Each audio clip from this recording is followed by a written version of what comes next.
All right, so what's up, world? It's your favorite extra Marski. Yes, Lord, we are here live to give you another day of the Diddy trial. You feel what I'm saying? With that being said, we're gonna go ahead and dive deep into the motherfucker right now. We have some crazy updates. All right, we're going live on Instagram in 5, 4, 3, 2, 1. All right, now we live on Instagram as well. We're live on all platforms, live on YouTube, TikTok. We're not live on YouTube. We're not live on TikTok. And we're live on Instagram and Twitch. Wow. Let's go dive in over here. Let's get it. All right, let's get the chat. Now we're live on the Steam, man. Let me answer this too. All right, so quick update, man. Kid Cudi. They talking about Kid Cudi about to take the stands. Let's see what Lorena got to say over here on the Breakfast Club real quick. Let's go for it. Oh, hey, Cassie's mom spoke about it too, bro. Cassie's mom said, like, hey, she had, we took out equity loan for her house, bro, in order to do it. So, Cherry, what's going on? So, Cherry over there on Instagram, what's going on? It's the fastest way, my boy.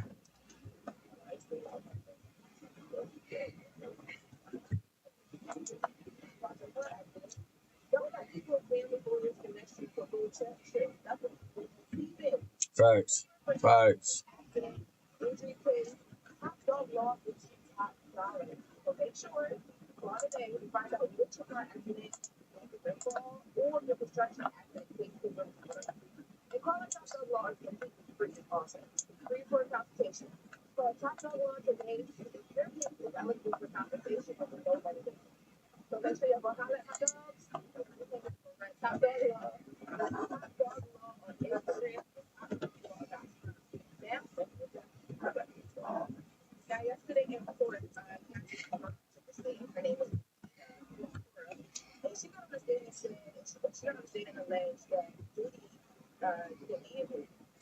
Damn.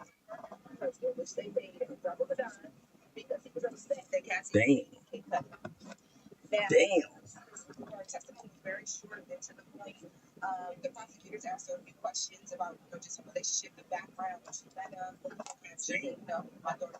Oh shit. Hold on, chat. My bad, chat. See, I had to check my audio. See, look, application audio. Fuck. Hold on. Oh shit.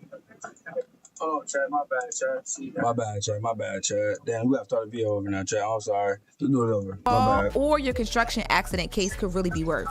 And calling Top Dog Law is completely free also. Free for a consultation. Call Top Dog Law today to see if your case is eligible for compensation with no money down. So make sure y'all go holla at my dogs, no pun intended, over at Top Dog Law. That's Top Dog Law on Instagram and topdoglaw.com. Now, let's get back to the Breakfast Club. Now, yesterday in court, Cassie's mom took the stand. Her name is Regina Ventura, and she got on the stand and said, she got on the stand and alleged that Diddy demanded $20,000 from her and her husband, which they paid at a drop of a dime, because he was upset that Cassie was dating Kid Cudi. Now, her testimony was very short and to the point. The prosecutors asked her a few questions about, just her relationship, the background when she met him. And she said, my daughter was his artist, and then it progressed into her dating him. She moved to LA, and we would only see her certain times. She then began to talk about how, like, those certain times would be Cassie coming home for the holidays. She went into one holiday where Cassie came home in December. Cassie came home, and this was after she had called Cassie before and been like, hey, I'm hearing or I'm reading these blind items online that are saying that, that are alleging that Diddy's putting his hands on you, that you got beat up in the back of a car. What's going on? Dang. And she's like, Cassie said, no, Mom, that's not me. That's not us. That didn't happen. But the Cassie came home this one Christmas, and she had marks on her body, and they then had to sit down and have a conversation about the physical abuse that Cassie was experiencing. In that moment, her mom said that they took pictures. Mind you, we had seen these pictures in the court because they talked about it with Cassie when she was on the stand. But her mom came and added some more context as to why they took pictures of the bruises. And her mom said it was simply because we wanted to memorialize the moment. Like, we wanted to basically have... I know that this is happening. Have proof that it's happening. Exactly. Then she talked about Kid Cudi. The mom, Cassie's mom, talked about Kid Cudi coming to her home and visiting her, being there for a few days. But then they got to the $20K, and the mom said Diddy was upset. He reached out and allegedly told her, "Look, I just spent $20,000 on Cassie." and now she's dating Kid Cudi, and I need to recoup my money. So y'all send me this money. And this was after they had gotten this email that Cassie had sent. They, as in Cassie's parents, detailing the fact that Diddy had these sex tapes allegedly that he threatened Cassie to release, and he had threatened her that something was going to happen to her and Kid Cudi, and that his hands weren't going to be, it wasn't going to come from his hands. He would actually be out of the country. Cassie sent that email to her mom because, again, I think she just wanted some record of it because she was, she was scared allegedly. Her mom was like, okay, so we get told about these sex tapes that caught me off guard, and all this stuff is catching me off guard. And then he calls talking about, allegedly he calls talking about this $20,000 demand. She said they went and took out a home equity loan, paid the $20,000, and the prosecutor said, well, why did you guys pay it? Like, why did you? And she said, we were scared for our daughter's lives. So they paid the money. 4 to 5 days later, before that, let me back up. The prosecutor then asked her, well, how did you even know how to pay the money and who to pay it to? She says Cassie's mom alleges that one of Diddy's bookkeepers sent an email with all of the information of how to wire it to him. They sent it. 4 to 5 days later, the money came back.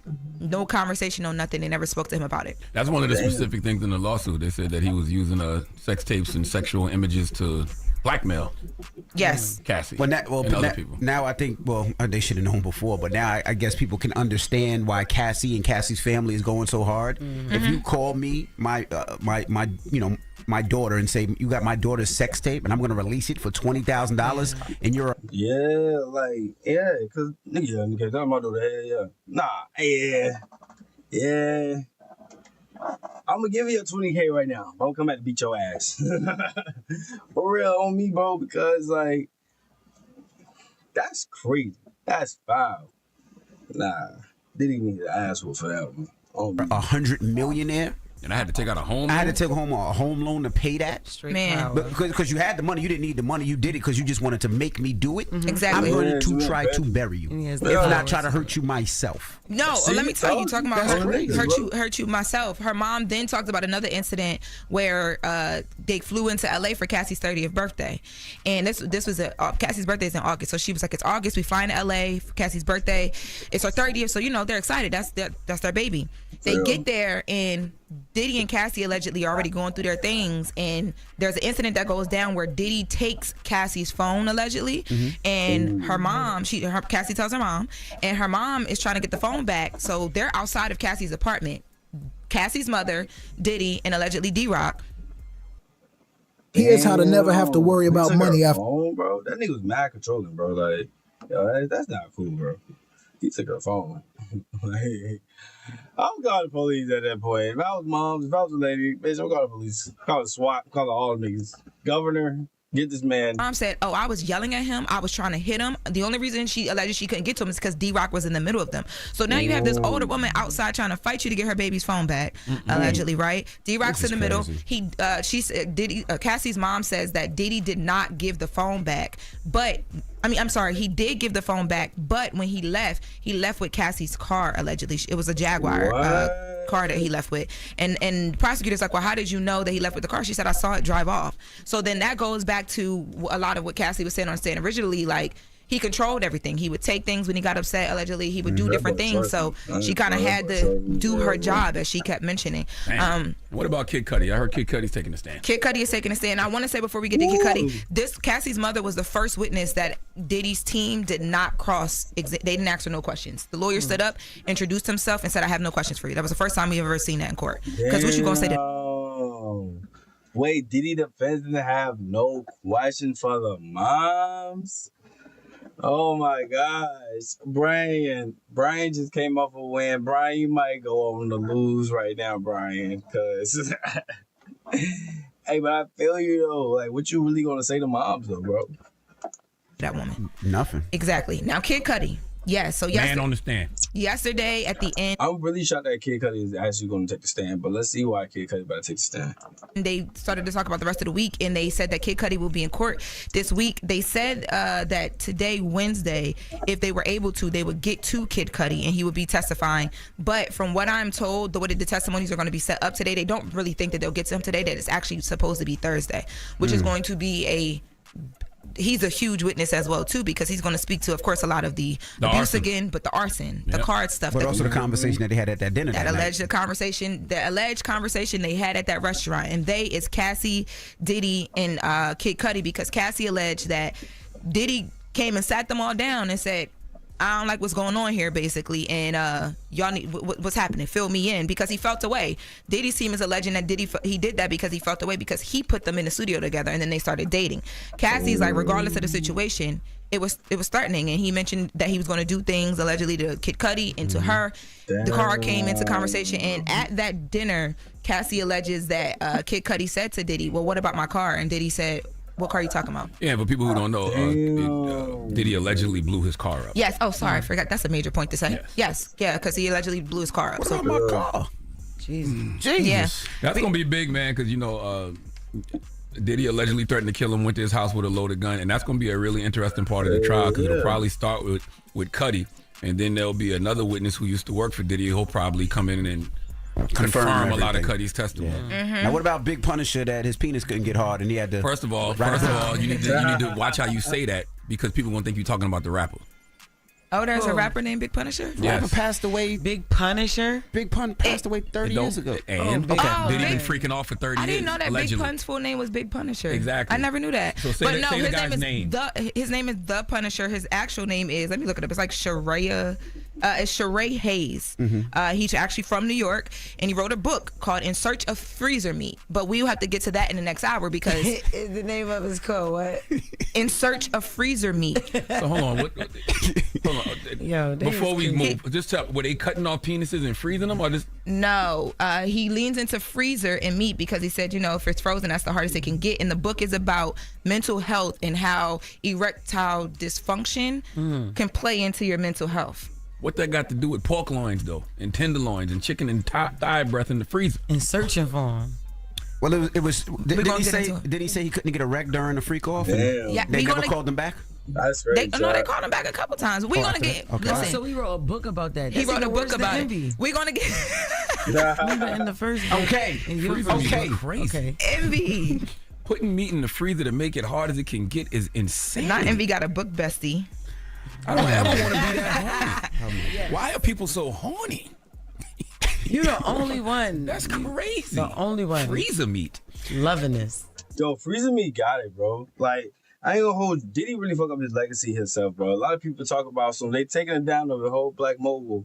Nah, this time he's guilty. This man had taken down his own self and destroyed his own legacy. So this is nobody else's fault but his. Like, that's it. What happened to Dark Buzz coming like? He is. You're trying to figure it out, honey. I'll find out next hour. Surprise. Yeah, me. and we're gonna start organizing the witnesses under the charges, because now it's starting to all lay out, and I want us to put it in places. All right. Yeah, Also, when you surprise me next hour with some frozen mystery meat. and also when we come back next hour, you tell us who's testifying today. Who's gonna be in court today? Yes, and why would you look at Envy when you said that about a mystery meat? He said, There's no surprise mystery me. about Envy's meat. Like, Okay, close your we eyes. know where it's Oh, at. I know that's Oh, right. my Like, Somebody I call know me my to the name. stand. I got some stories to tell. Okay. You better be quiet. You better watch out. We bet you do. All right. When we come back, we got front page news, and then the champ will be joining us. Clarissa Shields is the Breakfast Club. Come on. That's crazy though. All right, so what else going on right now? Day 3:30, day trial, day 8. It's out of Mel that's testify. Oh yeah, and we got the Mel dancer that testified. So let's check in with what the dancer had to say. A Mel dancer? That's crazy. A Mel dancer. We get you an Apex or Top Step funded payout guaranteed, and you don't pay us a single penny until I think we all can agree that Diddy was a freaky boy, a freaky boy. To be like have so many bottles of baby oil with ecstasy in it, and you just want to shine and glisten. That's crazy, bro. Like you only glisten for like 5 minutes, bro. Like, so just think, and they've been freaking off for like 3 hours. And you only glistening for 5 minutes, and the glistening go away for 5 minutes, and then you just pour more to keep the glisten for 3 hours. Bro, that's a lot of bottles, bro. That's a lot of bottles, bro. Introduce you to Sheree Hayes. Alrighty, guys. So I would like to introduce you to Sheree Hayes. This is the Punisher. The Punisher took the stand in the Diddy trial yesterday, and he testified. He didn't wear No, this. he didn't wear that on stage. He did not wear this, but he is an exotic male dancer. So this is a photo from his Instagram.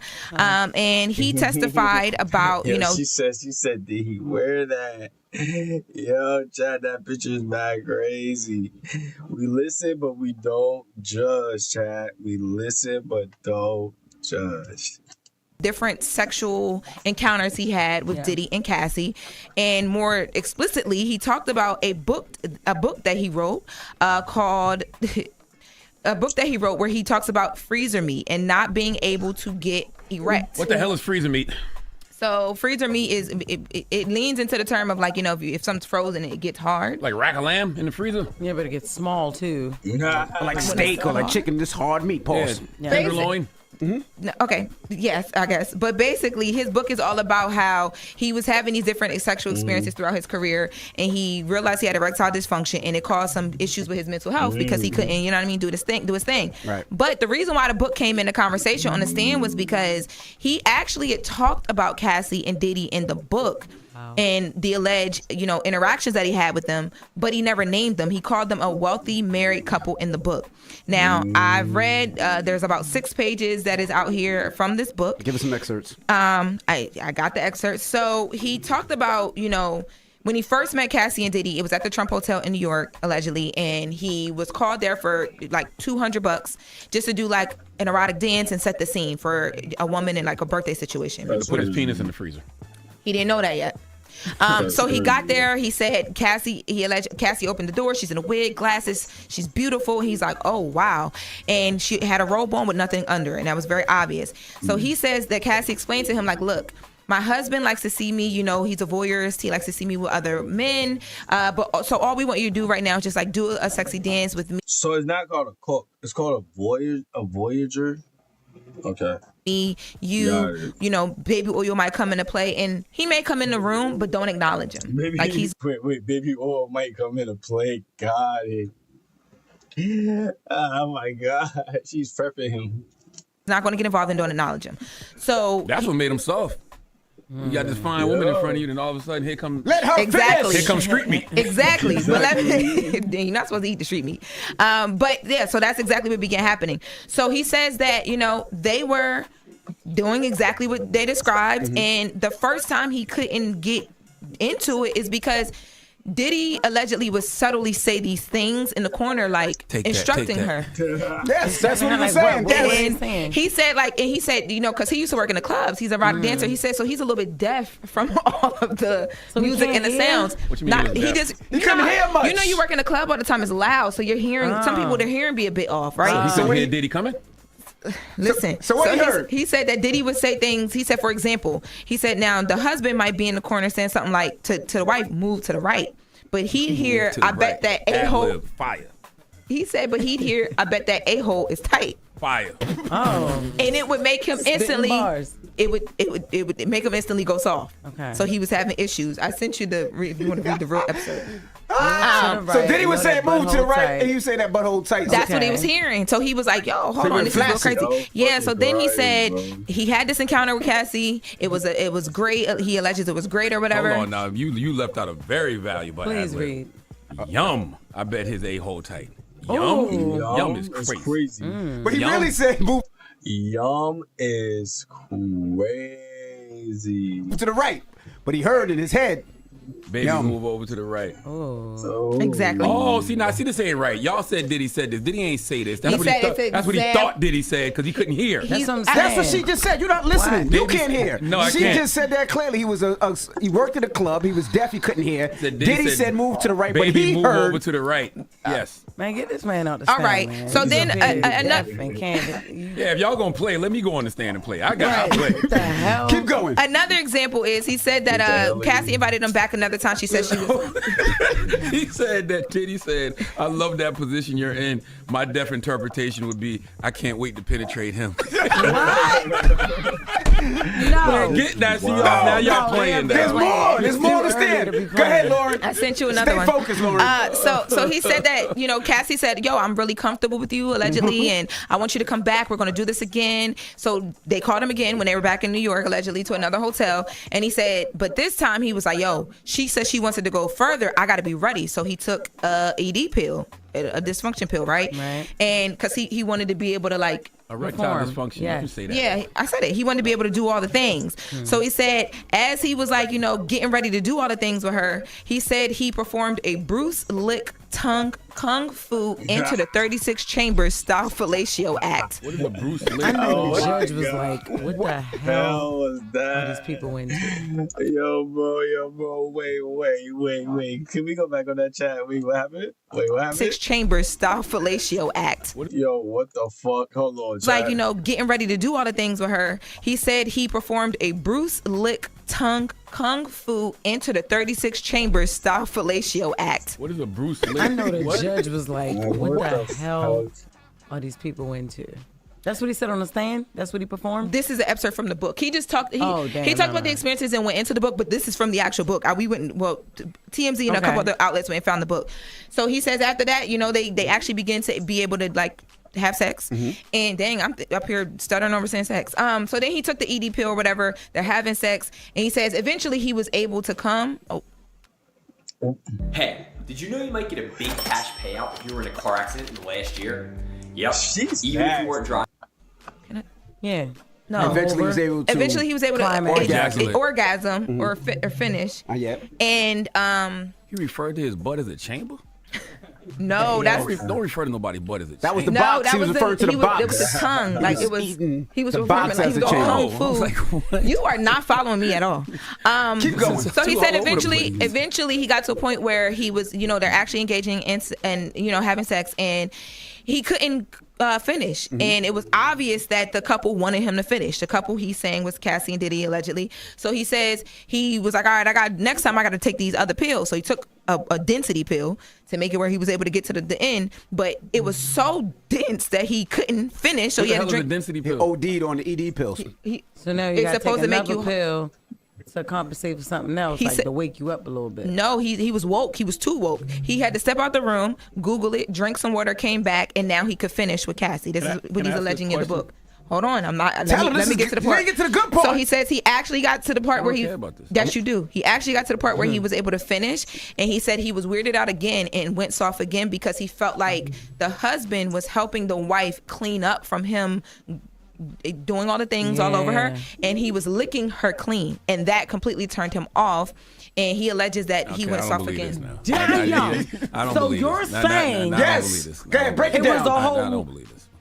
Semen Slurpee? Yeah. I don't Yes. believe this. I Oh don't believe my this. God. That's according to his book. I don't believe this. And Diddy is the drinker. I don't believe this.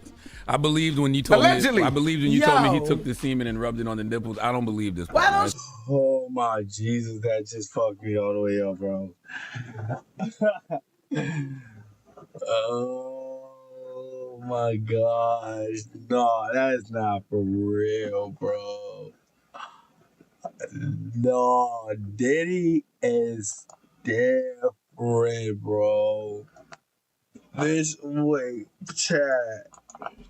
Doing all the things all over her, Yeah. and he was licking her clean, and that completely turned him off. And he alleges that he Okay, went I don't soft believe again. this now. Damn. I don't So believe you're this. saying- I don't Yes. believe this. Go ahead, break it It was down. a whole- I don't believe this. Semen Slurpee? Yeah. I don't Yes. believe this. I Oh don't believe my this. God. That's according to his book. I don't believe this. And Diddy is the drinker. I don't believe this. I believed when you told Allegedly. me. I believed when you told me he Yo. took the semen and rubbed it on the nipples. I don't believe this. Why bro. don't That's you, ridiculous. Playboy? The book. Why don't you believe it? I don't believe it. You still ain't tell me where the tenderloins came into play. No, you're Freezer what do meat. you? He's still It's trying because to- he's some saying like frozen he's having glizzies. issues with getting hard. So why would he compare himself to freezer meat if he can't get hard? It makes no sense. He wanted to be freezer wanted meat. to That's be- the problem. He was saying Oh, we his should say that. thing was freezer meat. If you're presenting this freezer meat, I'm expecting some hard pork chops. God damn it. Okay. Show me the charger. Why is the hard chicken thighs and breasts? You can't be calling yourself Y'all, freezer meat. How Semen about? Slurpee is crazy. I just want to let you know No. that's ridiculous. First of all, the chapter, the part of this book where he talks about this is called the bootleg boy toy. That's crazy. But he also says the first time that he saw, that he allegedly saw Diddy in the corner doing all the quiet, whatever he was doing in the corner, Diddy had like one of those like the Muslim garbs on his face and nothing else. He was just naked in the corner. All this Yo, this man is beyond Freaky diggy, boy. They say free scout. I said, night twat. They was talking about him. For $200. Allegedly. No, it ended Yeah, up the being like Muslim garb on. $2,000 for like 45 minutes. You said Whoa. $2,000 for 45 minutes. So that's some shit, bro. Muslim garb? Like the Muslim garbs. As-salama ecom wasn't happening. I don't believe that. Ah, I don't believe As-salama ecom is crazy. that. I don't believe it. Now you see, that was a terrible witness. Well, who's in court today? I don't believe. Who's I in don't court believe today? Who do we that. know is in court today? That was the entertainment for the day. I don't believe none of that. Who That was in court ridiculous. today? Who did anybody verify this other than the Punisher? Well, Cassie did say that they used to meet up with the Punisher, but she didn't get into all these details. I don't believe that. And by the way, he's not called the Punisher because of sexual activity. He's called the Punisher because he used to be a basketball player. And He posting people up. he got I the heard he was nickname. Good, had good D. He got the nickname playing at basketball at the West 4th Street courts in New York, one of the most famous street ball destinations in the world. So they know the Punisher outside. Okay. Damn it, man. Love playing in the backcourt. Athletes and everything. Oh my Back you God. right down. All right. So who else is in court today? Do we know Hey, yo. who's in court today? I do know, but you got to give me a second. And why are you playing Freak a Leak in the back of this? We come You're back. crazy. We come back. crazy. I don't- All right. The freaking leaf in the background. I even peeped it. Oh my God, chat. Well, it's That was a Mr. waste of T everybody's birthday too, so That was Mr. T. Okay. all right. Now after this, who you giving your I dog should to? give it to the Punisher for that. Man, I'm telling you. Hey, chat. Sandra Sometimes over here on Instagram says she just watched this. It's wild. What's up, mama? You know, I had to get your name out there so they can follow you. Yeah, this is wild. Like, I'll be yard crying this whole time. He's been a freak under our nose. I mean, just a feeling freak. Yo, this man is tripping. Story. Nobody believes it. I Diddy a freak. He a freak. Now we done heard some freaky stuff, but that's just ridiculous. So you heard all the Yeah. freaky stuff, but you don't believe that one. No. You believe this? I believe it. Ain't no man just about to write about that in his book. Like, he kept it discreet, so he wasn't trying to get any clout from the book. I mean, he's not trying to get any clout from the moment, because if he was reaching for clout, he would have named the couple. But he did not name the couple. He kept them a secret. So he's really expressing himself in this book. So this is highly believable in my opinion, from my perspective. This is just insane. Okay. Semen nipple, but only the semen slurpee. Yeah, I don't believe the semen slurpee. You don't? Nah. They stopped hiring him after a while because he couldn't Finish. keep being frozen.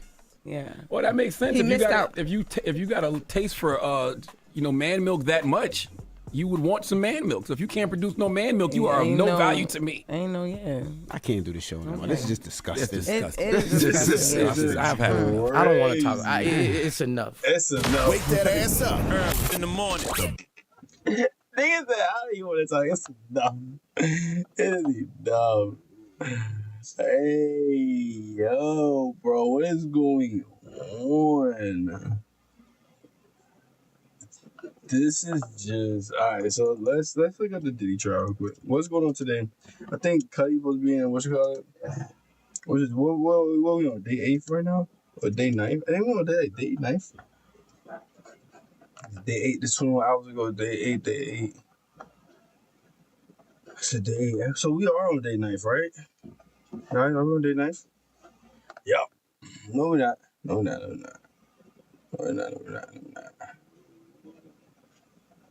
No. Oh, you know what? Today is the day 9, so we catch it back off the 8th. My bad, y'all. I'm tripping. Just so much. It just took my head over the windstorm right there. All right, so let's dive into more. Let's see what else is going on. Sunday on faces. Week 2 of DK, what to expect. So let's see what we expect. I can't even talk now myself. Prioritize. Let's see what CNN got for us. Let's see what's going on for today's trial.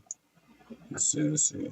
Start in the trial of Sean Combs today. A former member of the musical group Danity Kane is set to return to the stand to testify in the case against him. She Dawn returning? Richard testified Friday that she saw Combs attack his former girlfriend, Cassie Ventura, in 2009. CNN's Kara Scannell is outside the court with more details. What all can we expect to hear from her today as she takes the stand and later this week as well? Good morning, Sarah. So Dawn Richard will be back on the witness stand this morning. All Friday, right. her testimony, she said she witnessed Combs come downstairs into the kitchen, take a skillet with eggs in it, and attempt to hit Cassie Ventura, his then girlfriend, over the head. She also testified that Combs dragged Ventura up to the bedroom and she could hear glass breaking and yelling. The next day, Richard said Combs asked her to come back to his home into the recording studio. She said he locked the door and then told her where he comes from.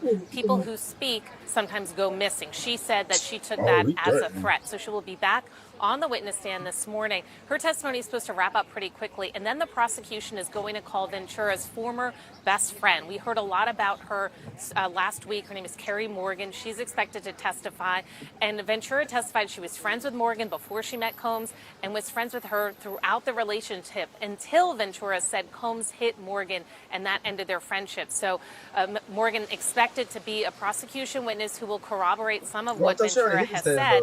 After that, they're going to call a couple of people who worked for Combs, including a former personal assistant, a former chef. The prosecution said they also expect to call an escort this week, as well as Ventura's mother. Ventura has testified that she told her mother about some of the physical abuse at the hands of Combs at one point in their relationship. So she will be another witness that the prosecution is calling this week. And of course, this is just week 2 of what the prosecution says will be 6 weeks of their presenting their case to the jury. Sarah? And the picture they are painting is one of a man with a lot of power and a man with what appears to be, in their evidence, a scary guy that was threatening to a lot of people. We'll see how the defense deals with that. It's Kara Scannell, great reporting from the court as usual. Appreciate it. John? All right, with us now, former Manhattan prosecutor Jeremy Saland, also former federal prosecutor Elise Adamson. And Jeremy, let me just start with you, because I'm curious, after the testimony of Cassie Ventura, which in a way is the bulk of the prosecution case, what left do they have to do? What are they now trying to do with these witnesses in order to prove the sex trafficking and racketeering charges? Force, fraud, coercion. Not just a bad, ugly guy doing terrible, horrible things. Not a sex abuse case, not a domestic assault case, but that there was this conspiracy to have this criminal enterprise, that all this different foundation of this force, fraud, and these actions on his part and these different players building it up to traffic women and men, evidently too, because you have these male prostitutes across state lines to engage in this commercial sex acts. So it's not just that he beat her. It's not just that he hit her with a skillet. It's not just that he maybe not forced her to take drugs and she maybe did engage on her own in these freak-offs, but it's building that criminal enterprise conspiracy. Much more difficult on its face. Yeah, and we'll get to the defense, what the defense will be in a second, but at least first, continuing on the prosecution and what they're trying to do in order to prove force, fraud, and coercion. What exactly do they need to elicit from these witnesses? Dawn Richard testified on Friday that she did see an example of abuse. Diddy, she testified how Sean Combs beat Cassie Ventura, or he saw her with a skillet or whatnot. But what more besides that? Yes, John, you're absolutely right. That is exactly what the prosecution needs to show, that it was more than a consensual relationship, as the defense tried very hard to paint during Cassie's cross-examination. They need to elicit from Dawn Richard more details about this abusive conduct, because recall, on cross, the defense kind of left the impression with the jury that maybe Sean Combs only became violent when he was coming down off of drugs. Maybe he was bipolar, but no, already Dawn Richard has kind of dispelled that by saying he got mad about not answering fast enough and then beat her with a skillet and dragged her upstairs by her hair and then threatened them both. And that is key, because agreeing to do something consensually is one thing, but Dawn Richard basically said she was afraid she was going to die if she did not do what Combs said. So all of that is very corroborative of Ventura's account, and it also goes to Combs' intent, which is key for the trafficking charge. How will the defense, Elise, we'll keep going with you on this, what will the defense do to counter these witnesses after they come? Damn. Whoever made you think it was... I ain't gonna lie, Diddy is like big. But so Don Richard is hitting the stance again to say that she threatened her. Okay, basically. Defense is going to have to employ the classic playbook, which is to discredit and impeach this witness. So Don Richard had a long-standing relationship with Diddy, a professional relationship spanned over a decade. So expect them to ask questions about having seen this abusive conduct and being afraid that she's going to be killed, but continuing to work with him, asking the motivations. She has her own lawsuit, which she filed against Diddy in September, where she alleges some of this same conduct, but expect the defense to paint that as a money grab, because that would be the motivation for her to provide this testimony if it's not true. Jeremy, how successful has the defense been so far during its cross of Cassie Ventura in planting some of the seeds that they will need going forward? They planted some, but nothing exceptional. So if you're going to argue, for example, the timing of a particular rape and whether or not that's accurate, that's a difficult lift to do, because I think they're still established that it was against her will. Do you believe that maybe if she's off by a certain period of time that rape didn't happen? You came back and you returned to him. Was there love? You could love someone at time 1 and still not consent at time 2. You can consent again at time 3 and not consent at time 4. So it's a very difficult thing to do and poke the holes at her. Is it about money? Well, no, I didn't cancel my tour because of the money. I canceled my tour separately. So it's difficult. I don't know. A bombshell name drop during testimony in the Sean Diddy Combs sex trafficking and racketeering trial. Why were singers Usher and Ne-Yo brought up in the courtroom? We're diving into the connection these A-listers and music legends have to the now disgraced music mogul, and what the night in question that a witness claims they were in attendance for means to how this trial could play out. We're on the case presented by Law and Crime. I'm Chris Stewart.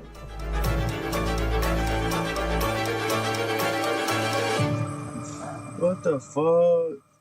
Sean Combs is connected to a lot of big names in Hollywood and the music industry. That's not breaking news, but it was a bit of a surprise this week when Usher and Ne-Yo's names came up during testimony. The witness that brought up Ne-Yo and Usher was Don Richard. She was once a member of the singing group DIDDY Kane. That group was signed to Diddy's label, Bad Boy Records, and she also sang for another bad boy group called Diddy Dirty Money. Sean Combs was actually part of that group. It was a trio. They had a few songs that came out between 2009 and 2011. Prosecutors called Richard to testify. Now, before I get into the moment where Usher and Ne-Yo were brought up, I want to take you through her testimony and what led to the point that she brought their names into this. Now, Richard told prosecutors in 2009 she witnessed Sean Combs allegedly attack his then girlfriend Cassandra Ventura, the singer known as Cassie, who has already testified in this trial that she was abused by Combs physically and sexually during their 10-year relationship that ended in 2018. Now, here's a line in the transcript where Richard said, quote, "I observed Cassie being attacked," and then when asked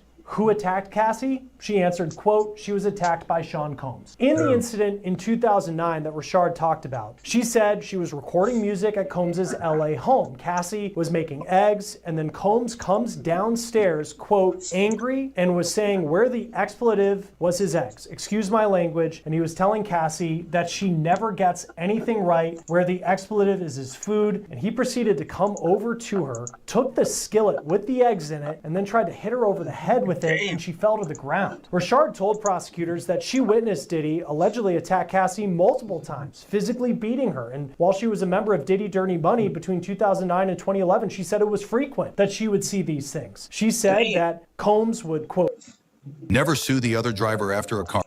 Damn. Like, Diddy was like, he get caught? Like, what's going on with this nigga? I mean, I ain't getting caught, but like, this nigga he's wildin'. Her, drag her, slap her in the mouth. I saw him kick her, punch her in the stomach. Now, when it comes to Usher and Ne-Yo, their names are brought up related to an incident in 2010 that happened at a restaurant in California. Don Richard was asked about this incident both by the prosecution and defense, but it's interesting how her answers and the details she gives are different depending on the questions that are asked. Richard was asked about that incident. It was in West Hollywood, California. There was a restaurant, a dinner with a lot of powerful people. What's up, Slime Game? What's up, Slime Game over there on YouTube? What's going on, my boy? people in 2010. And at that dinner, Richard says Diddy allegedly punched Cassie in the stomach. She said, quote, "We were having a private conversation, and when we're all sitting, eating at the tables together, when I say we, I mean some bad boys, some of our other label, and some celebrities were in the room, and they were..." I'm good, my brother. How about you, Slime Gang? Secretly arguing, and he punched her in the stomach. Sean Combs punched her in the stomach. The prosecutor. Hey, real nigga shit, like, I can't stand that, bro. Like niggas just wanna be up on a chick. Like, why he had that same energy with Death Row when they was beefing? Cause he ain't swing on Suge. Wow. Prosecution then asks, quote, "Who, if any of Mr. Combs' employees were present?" And Richard says Harv Pierre. Yeah, I'm good, Slime Gang. I don't know if you heard me, but I'm good, my brother. How about you? I was just chilling in my clip, cuz with this girl. Okay. So you got a date today, okay? That boy got a date with y'all. You about to Netflix and chill.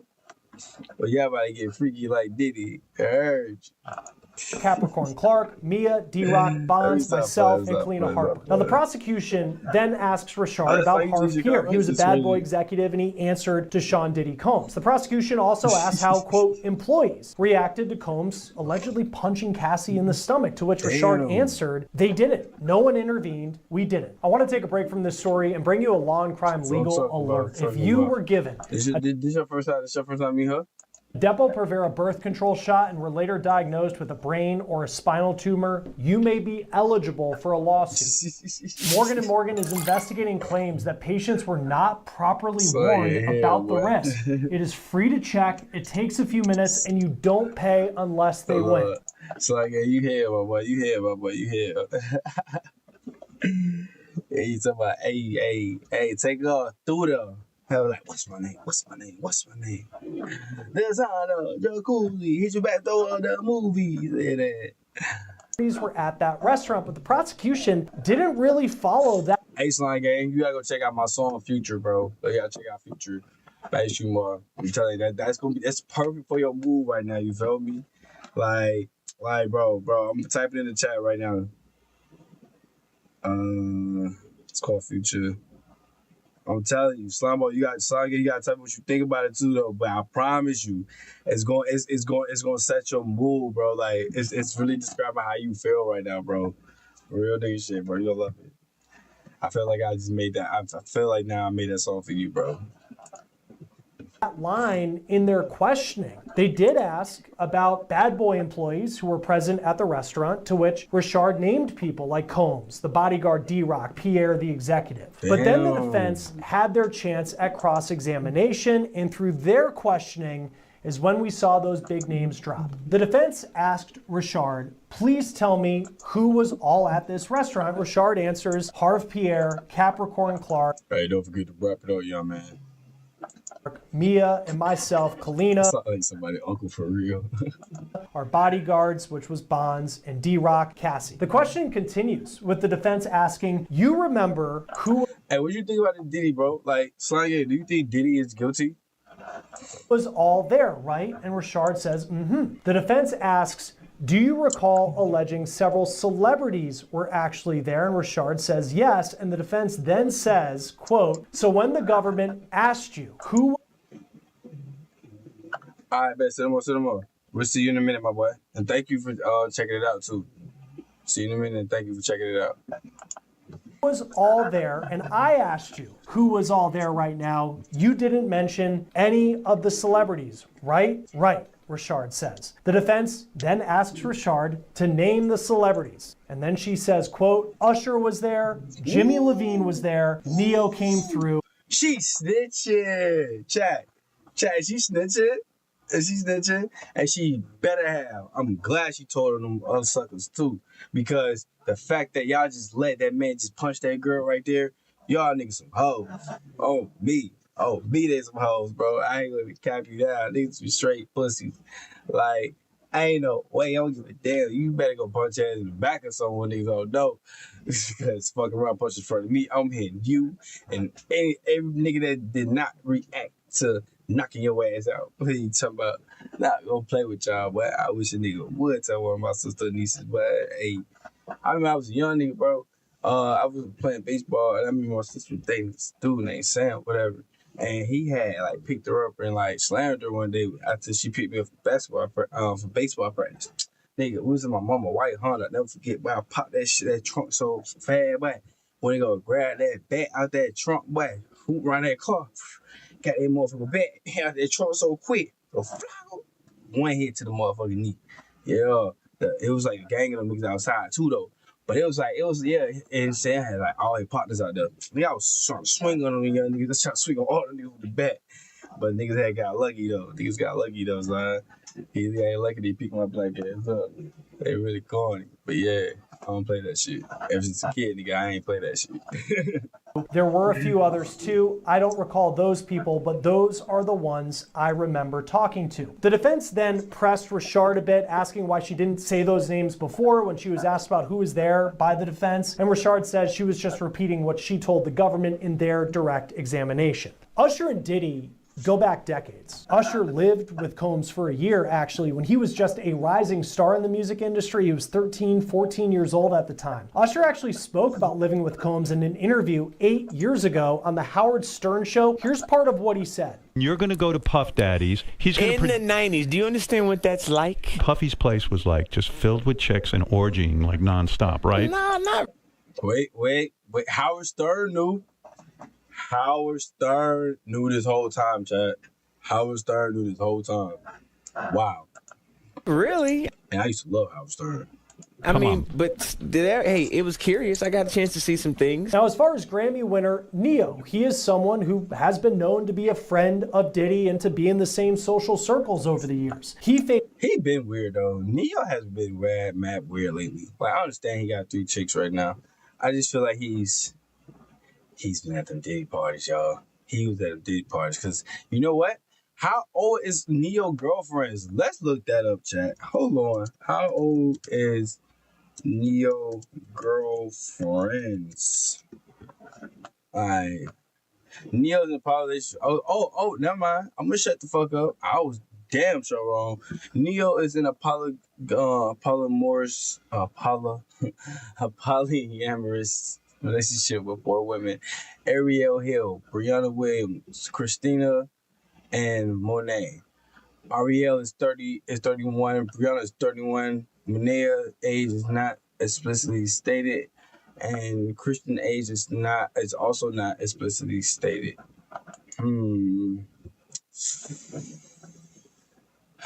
I've been watching this cult show. This motherfucking cult show. Remember by Tyler Perry, and it's giving like real culty. Damn, wait, Renee 38. Damn, how many kids they have? That nigga gonna be stepdaddy of the year. Oh, that boy Slime Gang said it's fire. Thank you, Slime Gang. Thank you, Slime Gang. Appreciate you. My boy Slime Gang said Future is fire, y'all. So make sure y'all go check out H. Kumar Future, available right now, man. That shit fit your mood, didn't it, Slime Gang? Fit your mood for the day? My guy gotta go pop that shit like, fuck the mother nigga, girl, you with the right nigga. Yeah, tell the song. Tell a bit of that though, like you trying to say, yo, booty hole, stop playing with her, yeah. Oh, appreciate you, Slide. Yeah, man, we thank you so much. Man. Thank you for the sub, man. Thank you for notification too, man. Thank you, man. We go live every day, man. Starting to stream like shit off right, man. Man, but Neo, bro. Neo has been a weird dude to me. Let's see what else they gotta say about Neo. But wait, before we continue this, like, do y'all really feel like Neo and Usher gonna get called to the spot? To the trial? I'm gonna shoot at you there. Traction. I'm gonna shout you out. Oh God, you need more traction. Hey, yeah, appreciate you, man. Thank you for the shout out too, but hey, yeah, I appreciate you, my dog, and I got you too, my nigga. Thank you, my boy. We finna make it big, boy. I make it big, nigga. We make it big, nigga. We all together as one. Yes, Lord. Thank you so much, Slime Gang, for that over there. Let me make sure I can follow my boy back. And my damn sure, I'm gonna subscribe back to you too, my boy. Check you out, see what you got going on over there. Yeah, make sure y'all everybody on YouTube, man. Make sure y'all follow my boy Slime Gang, man. Make sure y'all subscribe to Slime Gang out there. You feel what I'm saying? Backlash for a comment he made in the wake of Diddy's arrest during a performance in New Zealand last year, where he reportedly said, quote, on stage, "I was sexually assaulted and I liked it. I had a great time wait a minute,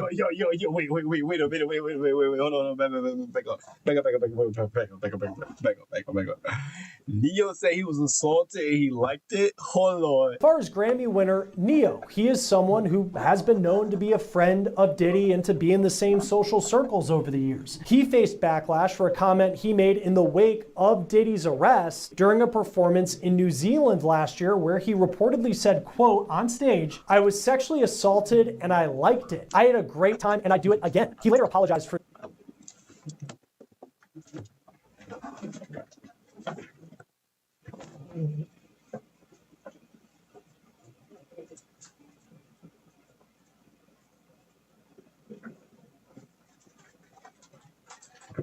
See, but like niggas like him just need to go ahead and get down, bro. Like I'm not even gonna play with niggas. Like I'm not even gonna play with niggas. Like bro, that boy need to be what?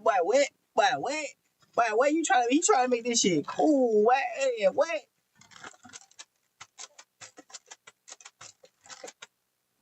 Acting like you Katy Perry, bitch. You kissed the boy. Like trying to make it cool and shit. It's not cool. What you want? You want to get smoked too, nigga?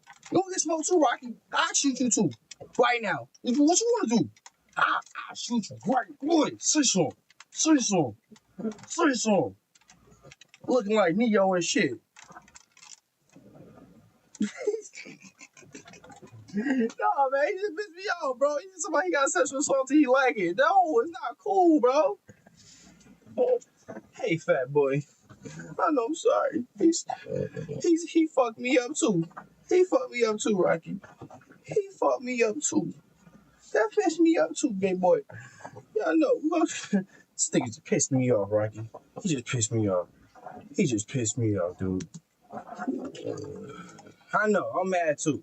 We gotta get back to the video. for that and said, quote, "In an attempt to be playful with my fans, I made an insensitive and irresponsible joke while on tour, and I'd like to truly..." Nah, nigga. I hate when people do that. He meant that. Because why you apologizing? If you did not mean that, you would have never said that, bro. You just don't like the consequences. You just don't like the reaction that you got from people. But you said that. You meant that. Stand on that. Like, no, I don't apologize, nigga. That don't mean we'll come at your concerts no more. No. You promote sexual assaulting. You think it's okay. So if you think it's okay and you liked it, did you gonna be, oh my God, he's another Diddy. He's another Diddy, bro. I don't give a fuck what y'all say. He been sexual assaulted, he liked it, so he gonna think that somebody else like it. Alright. Apologize from he's gonna do it to somebody else because he like it.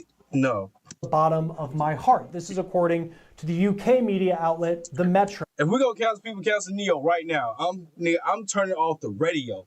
I don't care. I'm turning off the radio. I'm turning off the MP3. I'm turning off the internet. I ain't going for it. I don't listen to that nigga no more. And I'm so sick of him now. I'm beyond sick of this nigga. Now, the other name that Rashard mentioned was Jimmy Levine. He is a music legend. He is known as the co-founder of Interscope Records. So an incredibly powerful person. And he was just laughing. I know he laughed. Look at this. Look at these motherfuckers. Oh, they laughing. I don't even like his smile. Look at that damn dot in the middle of his forehead. Like, I ain't gonna lie, that nigga got a mean ass dot in his forehead, bro. That's crazy. He got pop right there. That nigga third eye is overly used. Like a chip. In the music industry. It's important to note that in her testimony, Rashard did not specifically say that any of the three actually witnessed that alleged moment where Combs punched Ventura in the stomach, but she did say that they were allegedly there that night. Now, none of the three have released statements since their... You paid $500. Chat, that shit crazy, chat. Like, no, we really need to get rid of Neo, bro. Like, I don't even start. Don't you look at my motherfucker. Don't lick my motherfucking neck, nigga. I ain't Diddy, nigga. Don't lick my motherfucking neck. Who lick you motherfucking lick? Don't lick my motherfucking neck, boy. Say no Diddy party. I am a boy, Damien. Fuck with you. Names were brought up in court. Combs is on trial. He's expected to be on trial for roughly 7 more weeks. He's charged with racketeering, sex trafficking by force, and transportation to engage in prosecution. He has pleaded not guilty. Joining us now once again to talk about this case is former prosecutor and criminal defense attorney Safa Robinson Ferrer. Always great to have you on Law and Crime. Usher's name, he comes up yesterday, and that was kind of a moment where people clearly recognize who Don Richard was talking about. What should we take away from that anecdote and the fact that Usher's name was brought up? The fact that Usher's name was brought up, I think one of two things about it. On one hand, it's irrelevant. It doesn't go to prove or disprove whether Mr. Combs is guilty of the charges as alleged in the indictment. On the other hand, I do think that it provides background information that there were other individuals that could have possibly observed these alleged assaults or attacks on Ms. Ventura. Not only that, but if the government intends on establishing a timeline or a pattern of events with respect to Mr. Combs, his enterprise, and their dealings with individuals from the public or in the industry, it's good to note that the allegation, or at least the testimony came in, that Usher was involved with Mr. Combs early on in his career when he was approximately, I believe, 14 years of age, that he had gone to some sort of academy through Mr. Combs' enterprise or business. And the government can certainly use that to show a long pattern of behavior, dealings that he may have had with other individuals in the industry, and also to establish that Mr. Combs and Ms. Ventura had this long-standing relationship that not only, there were a select few that got to observe, but that publicly some of these allegations or allegations of violence happened, and that other people observed those things. That nigga's guilty, bro. And when we look at the transcript, and the pictures gave it away. Mom still the deal. Let me tell you how guilty he is. Because when Cassie mama took the stand, bro, the defense, his Diddy lawyer did not have anything to didn't have anything to say to her. They didn't ask her no questions, no nothing. They passed up the whole goddamn questioning because they couldn't say shit. He is guilty. She and if I was them, and how we know it's true, they didn't even ask for the receipt of when they took out the home equity. They didn't ask for no proof of that. They didn't ask for no proof. You feel me? So niggas like, let me shut the fuck up. Yeah. That's why it's important to tell your lawyer the truth of what you did, so you won't get fucked up. Because your lawyer can know what not to feed and what not to feed, what to feed and what not to feed. So this is totally true. I agree with Slime Gang over there on YouTube, guys. I have it here is... Thank you too. His name is Rocky. Yeah, Rocky. Yeah, I might see him in the Supercharged Cam video on Instagram going crazy. Ain't that white fat boy? Yeah, it's my man. Say hey, Rocky. Say hey. Say hey. Right. Face ass. And you have the defense asking why Richard did not talk previously. Damn, you burnt the bacon. You know, bacon only take 4 minutes to cook. Only got that bitch on that medium. It's going to just take 4 minutes. You flip. Damn, man, I'm sorry you burnt the bacon. Bacon is easily burnable. I feel like bacon is highly flammable. Cause when that bitch be burning, boy, that bitch be flamed up. So in conversations with the government about Usher being there, Jimmy Levine, who's a famous producer, as well as the singer Neo. Should we take anything away from that? That it appeared that their names didn't come up earlier when she was having conversations with the government? Yeah, what we can take away and what the defense is essentially trying to do here is really strike at her credibility. What the defense did during its cross-examination is say, well, these other individuals were there and you didn't disclose their names until now. And why was that? If you are participating in a government investigation, you're presumed and you should tell the truth, the whole truth, and the full truth. And you failed to disclose a significant thing, which were the other individuals that were present. You failed to disclose that to the government. And now it's only today, as you're testifying, that we're just now hearing of these other individuals, Usher Raymond, Neo, and other executive producers that were involved or possibly witnesses to the case. Again, striking at her credibility because she did not tell the full truth at the time she was asked by the government, which later down the line during closing arguments, the defense can get up and say, you know, Ms. Richard testified A, B, and C to you. However, she failed to disclose X, Y, and Z, and that's why you shouldn't believe her. That's why you should not give her the credibility that the judge is going to instruct you on, and the jury can take that into consideration. And one thing that's been apparent throughout all the witnesses thus far is clearly this was a relationship that had a lot of domestic violence incidents, but this isn't a domestic violence case. Yet it seems like there's a lot of people who witnessed physical abuse. And in this case, you have Usher and Neo. I mean, these are A-list celebrities who are seeing Sean Combs punch his girlfriend allegedly in the stomach, which is something that you would think if you saw that. You would say something, right? You know, on the outside, if you think you'd stop that, you would step in, you would say something, but apparently they didn't, according to Don Richard's testimony. Does any of that? Cause he pussy. That's like Usher just made all the R&B niggas look bad. Usher and Neo just made all the R&B niggas look bad. All the other niggas gangsters. Well, Chris Brown only gangster R&B. Trey Songz, he's a pervert too. I don't like Trey. I don't support Trey no more. We don't support Trey, right? We don't. He's so cute. The fact that he was doing this out in the open play towards taking some of the domestic violence incidents, but showing that it was a much larger thing, which is what the government's trying to prove. You know, so with respect to the other individuals being present, although there's an allegation that they were present, and they're not really allegations, it's just background facts, I don't know that Ms. Richard has testified that they actually observed the striking. You know, maybe they did, maybe they did not.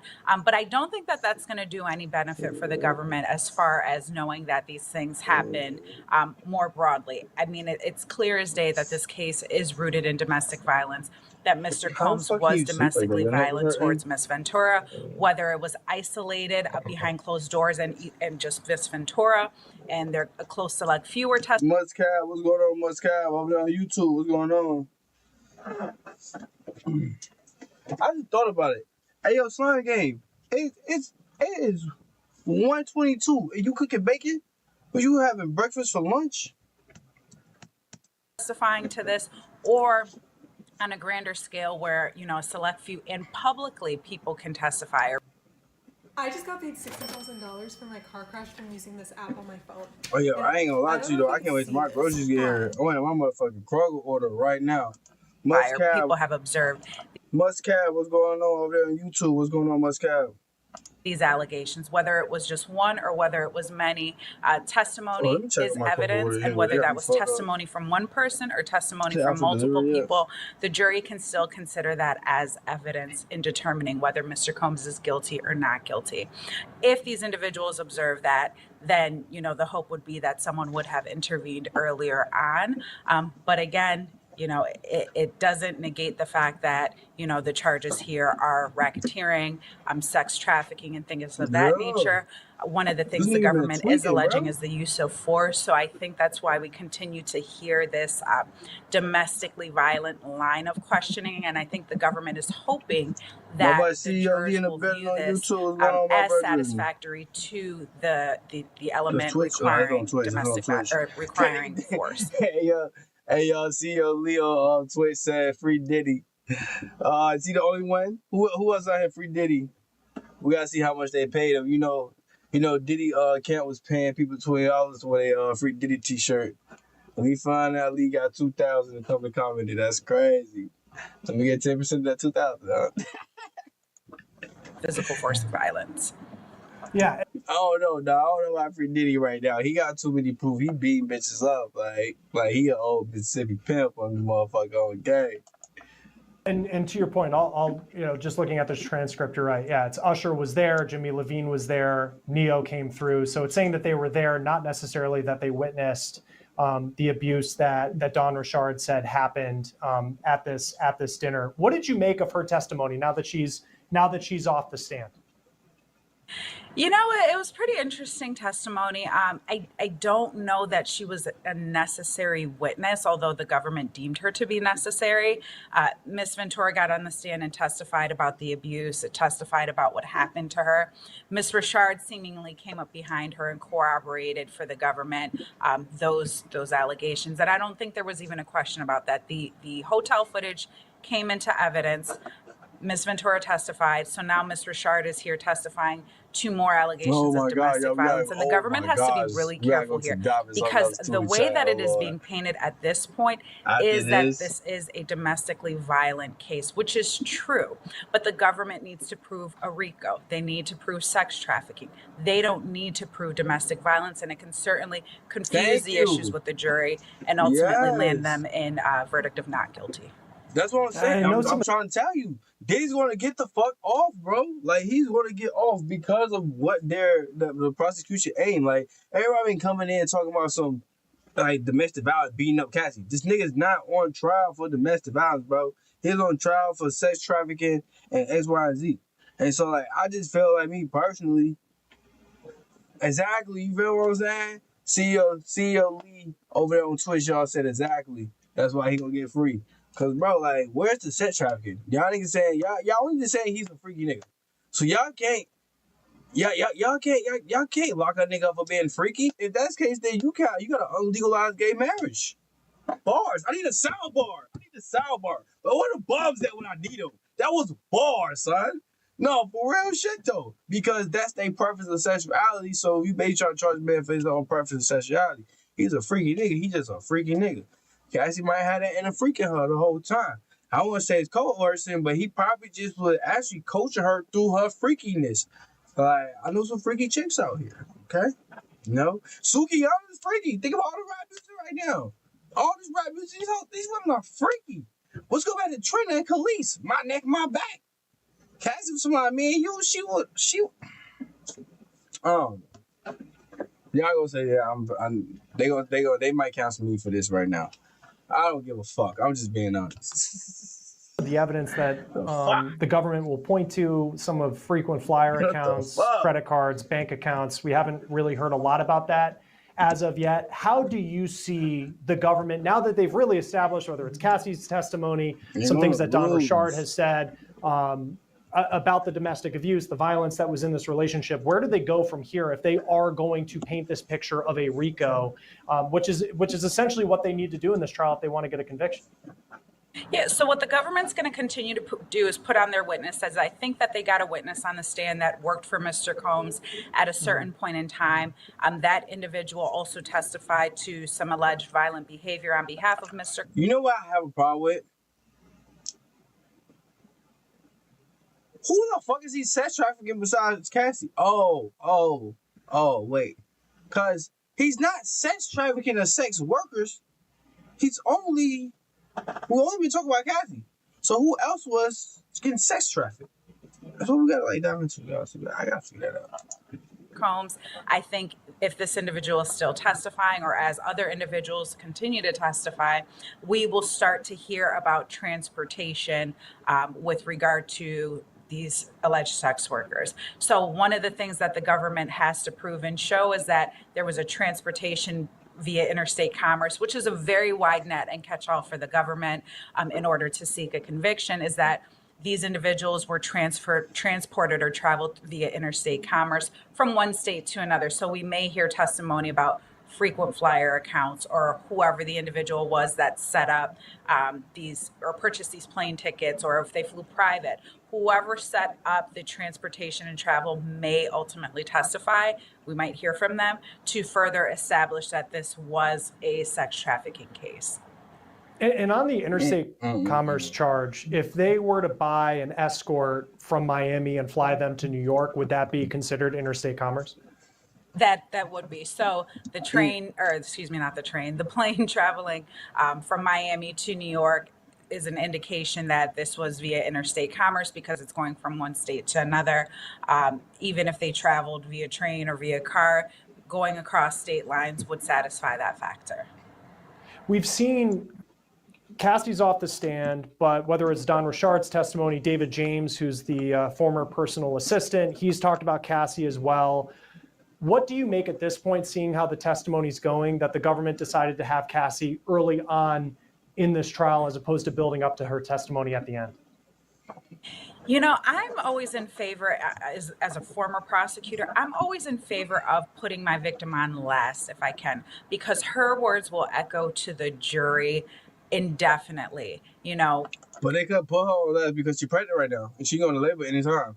So that motherfucker would have went into, boy, they would have said her for last, and she would have went in the labor, or Diddy would have threatened that bitch, got some threats to her before her trial date. Man, that should have been an automatic flush down.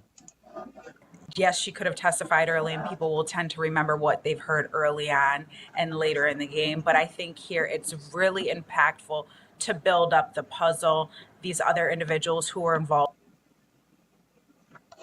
That's bullshit. Hey, after this, bro, I think we finna wrap up the Diddy shit, but we finna go talk about these goddamn inmates, bro. We gotta go talk Ms. about Ventura, these inmates, who bro. will testify as to what specifically Inmates happened, is and the crazy. jury is going to be more likely to remember her testimony, especially compelling testimony, if she is the last and key witness. And there would have been a buildup that the government would have made to her testimony. At least some of the testimony that I. At least in my knowledge, any factual basis to believe that is true. Yes, they can testify to that. However, with Ms. Richard's testimony, she testified that, she had been working with Mr. Combs, that she observed these allegations of violence and things of that nature. But then later down the line, she goes to work for him and works in a musical group with him and another individual. We didn't hear that under the direct examination. We heard that under cross-examination. And I think that those are the things that the government needs to be mindful of, because they do seem to be surprising facts as the defense brings them out during cross-examination. And they don't want to turn the jury off, and they don't want to hide anything from the jury. And with some of these big celebrity names that have come up, Kid Cudi, the rapper who I'm forgetting his real name right now, but he dated Cassie for a bit. His name was brought up. Usher and Neo are brought up yesterday. How likely is it any of these figures from any of the big celebrity names? I know Justin Bieber has said he won't be. All right. In the meantime, here we are going out now live to New Orleans with an update. Guys. Can we please shift gears real quick, guys? We have to shift gears real quick. I want to talk about this right here. These motherfuckers right here. 8 people that broke out of prison, bro. They broke out of prison, bro, just to get back in prison, bro. And the way they've been caught is crazy, bro. And they arrested the security guard who helped them escape. This dummy turned off the water and tried to help these folks escape. It's crazy, right? I know this is bananas. It's messing my head up too.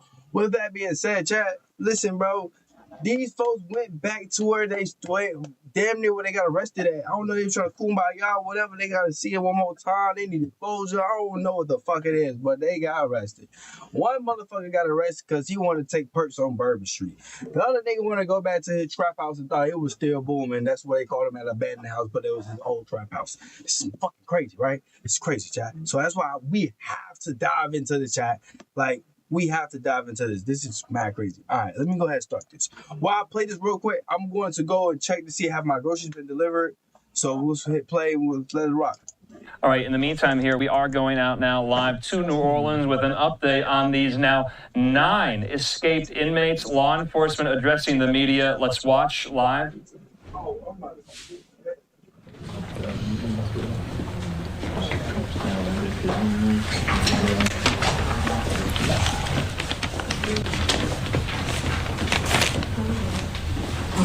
All right. You guys all ready? Yeah. All right. Good afternoon, everyone. Thank you all for being here so we can get more information out to our community. We are joined here today by our partners who are helping us to put this investigation together to get these folks back into custody. We are joined here by the FBI, the new SAC who's in the back. We are also joined by our partners at the New Orleans Police Department, Chief Gauthier, the State Police. We've got a couple of members of the State Police also here to support us. Crime Stoppers and CEO Cosenza. And we are going to start off with OPSO Major Silas Phipps Jr., who is over our Investigative Services Bureau, to give you an update about that. We'll then have Chief James. There were 10. 9 remain at large. A gas car ban threatens Georgia's auto jobs. Tell Senator Ossoff to protect consumer choice. Damn, right? You be farting for real, bro. No one understands me. If I actually told people how I'm feeling, they would think of me differently. That is a lie that I told myself whenever I was going. charge. One was apprehended earlier today, which you've covered, and one person previously reported as an escapee was located inside the facility.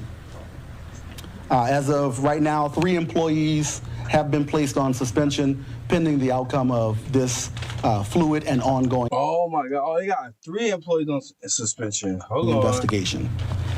We do have a video we're going to play with you, and I will kind of narrate just to kind of show you what I've already said, and then I'll go from there. This is crazy. So, take a look at the screen. So as you see here, on this screen, this is where you see inmates jarring open this sliding door to the cell that they used to escape. The whole, this is so, really. Can you start it over? Sure. We'll provide this for $2 off. So you see them jarring open the door. They get it open. Subsequently, they go inside that cell, and this is where you see them exiting the loading dock door. They get it open. Subsequently, they go inside that cell, and this is where you see them exiting the loading dock door. As you notice, they are carrying blankets with them. This road that they're going out of is behind this building, as I explained. They subsequently go through another door, and here, at some point, you can see them come through here, and they scale the fence through this door that's near the construction site. They scale that fence, and then make good on their escape, crossing all lanes of I-10. And that's where you see them going across as we speak.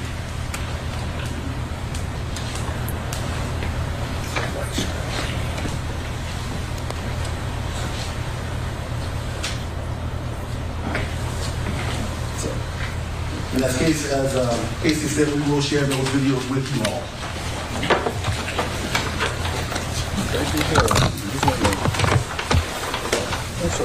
So if you had video of them... 1 second, Okay. We would like to acknowledge the over 200 law enforcement personnel that are assisting this investigation. They represent partner agencies, the Louisiana State Police, Department of Public Safety and Corrections, Louisiana Office of Probation and Parole, Louisiana Attorney General's Office, the New Orleans Police Department, the Orleans and East Jefferson Levy District Police Departments, United States Marshal's Office, the Federal Bureau of Investigations, Homeland Security Investigations, the Office of Alcohol, Tobacco Control, and Explosives, the St. Tammany and St. Bernard Parish Sheriff's Offices. I will now turn it over to Chief Jay Mallett. Thank you. What I would like to do is kind of point to you where we believe is the exit point of where the inmates left. What you're looking at here is a vantage point where you're behind the cell in the pipe chase. And as you can see, these are rebars that reinforce the structure. There are clean cuts here, and the plumbing has been removed. All of this is on the outside of the cell, behind in the pipe chase. This is how it looks initially. As you can see, we have bolts that hold those fixtures in place. These are, again, on the back side into the pipe chase. All of this has been removed, and these have been clean cut. We have reason to believe that there was some assistance with this. That's why we're thoroughly investigating. And as Major Fisher said, we placed 3 individuals on administrative leave pending the outcome of this investigation. Thank you. He picked off too. He picked off. Good afternoon, all. I am Major Stephanie Minter Gibson, and I oversee the crime victim. Why she got these fat ass glasses on, bro? Why? Why does she got these goddamn glasses on? Why? Why does she have these ugly ass glasses on? Like, even if them your prescriptions, I know you got some more professional shit than that. This is a real serious moment. And I feel like you playing. All right. Teams unit for the Orleans Parish Sheriff's Office. Once I was notified about the escapees, I immediately gathered a team of experienced staff and we started calling victims and survivors just to make sure that they are aware of what was going on and that they are safe. For the records that had no information, I immediately reached out to our partners such as NOPD Special Victims Unit, Detective Walton, who was very grateful in helping us, and she provided us with other information that we were able to call those families and help them as well. Once we finished the first batch of victims, we started calling the second batch, and actually the reason why I'm saying that is because I separated them. The chief from the DA's office, victims, Alison Morgarder, reached out to me, and we both were calling victims. What she had and I did not have, we shared information, and we both gathered all the information, and we made sure all victims were aware of what was going on. Most of the victims were very grateful for the calls. They graciously thanked us. We additionally sent our detectives to their homes for to tip, or you can use our mobile app. It's Crime Stoppers GNO Safe. So let's go see how these niggas got caught. That's what we backwards. That's what I'm saying. A major update. A jail maintenance worker is under arrest in New Orleans, accused of being the man on the inside who helped 10 inmates escape. The worker allegedly turned off the water to allow the inmates to break open a hole and get to freedom. Now, on the outside, the search continues for several inmates. Another escaped New Orleans inmate is back in custody. This one's accused of attempted murder. And we have the moment his arrest was caught on camera. This image per WVUE on Instagram. He and several other inmates made a jailbreak that has been seen by... You know what, chat? We gotta go see how long did they... We gotta see what they sentence was, what was they sentenced to, and how many more years left, how much time that they had on their sentence. I want to figure that out. Because I feel like some niggas was about to get out, and they just fucked their whole chance up. Especially the way how they just got caught. I feel like they was about to get out, they just couldn't wait. I mean, like, about to, like, less than a year to like 2 years. If that was the case, why the fuck did y'all... Millions on security camera footage from a jail in New Orleans. The majority of the men that you see running free are still on the run right now, including multiple accused of murder. There is no way people can get out of this facility without there being some type of lapse in security. There's no way. It's almost impossible, not completely, but almost impossible for anybody to get out of this facility without help from the outside. That video, per WWL-TV, the sheriff, says it would take a lot to escape her jail. But what the inmates apparently wrote on the wall on their way out begs to differ. And now hundreds of members of... Too easy, LOL. They wrote too easy, LOL on top of the fucking escape exit. No, them niggas, man, they finna get under the cell when they get caught. Like, who wrote that? It don't matter. All y'all see call for it. Law enforcement across multiple states are on the hunt for those still at large. We're on the case presented by Law and Crime. I'm Chris Stewart. That's crazy. Chat, that's crazy. Chat, this is crazy. What is wrong with people? The local sheriff in New Orleans said that she would be investigating her staff to see if those inmates had any help in their escape from her jail. And it turns out that a maintenance worker is now under arrest, accused of helping turn the water off, which played a key role in allowing those 10 inmates to escape. And it's like, bro, now you're gonna go under the jail, and I hope they ain't promise you no money, because they promise you some money. Nigga, you should have got that money before you helped them niggas out, because all them niggas got caught like hell. I hope you ain't go just based off of promises and hopes and dreams with this shit. If you did, boy, you stupid. Sterling Williams is 33 years old. He's a maintenance worker at the jail, and he allegedly turned off the water, which allowed the inmates to move the toilet in front of the hole that they carved into the wall. This is his mugshot per the Louisiana Attorney General. An inmate allegedly told Williams to turn the water off, and the Attorney General says instead of reporting that inmate, he turned the water off, allowing the 10 to carry out their plan. Williams is now booked on 10 counts of principal to simple escape and 1 count of malfeasance malfeasance in office. Jail records show he is not being held at the facility where he once worked, but is now being held in a separate parish. Here are those inmates, and at the time of this recording, you can see several of the 10 are still on the run, and there are major questions about what kind of help.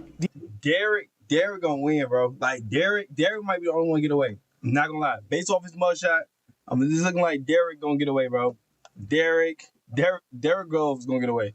Or he gonna be the last one to be caught. He look like he the smartest out of all the niggas. These inmates may have received to pull off this jailbreak, and there's also questions about who may be helping them on the outside. I want you to look at this picture. This is of Robert Moody, one of the first inmates to look at him. Look at him. Mad as hell. Be arrested after the jailbreak, and you can see when he was arrested, he wasn't in prison garb anymore. He found street clothes. Moody only made it, though, about 7 miles from the jail. Moody was in 7 miles from the jail? You got caught 7 miles from the jail, bro? in jail on weapons and drug charges. Another inmate that was taken back into custody, also wearing full street clothes, ready to blend in with everybody else, was Kendall Miles. This is a screen grab from video posted by the group Project NOLA, which run cameras throughout the city and uses facial recognition technology in hopes of cutting down on crime. This is Kendall Miles walking through New Orleans' French Quarter. That is right in the heart of the tourist district of the city. Here's Miles being taken back into custody by Louisiana State Police. They say that Miles tried to run when they spotted him. The French Quarter, again, only a short distance from jail, so no one really has made it, it seems, that far from the jail when they were arrested. According to WDSU-TV, Miles is facing charges of attempted murder and carjacking for allegedly shooting a victim twice and taking his car. Another inmate captured is DeKeenan Dennis. He was arrested in the same area of New Orleans as Robert Moody, just about 7 miles from the jail, and Dennis is accused of armed robbery and illegal possession of weapons. Then there's Gary Price. He's accused of attempted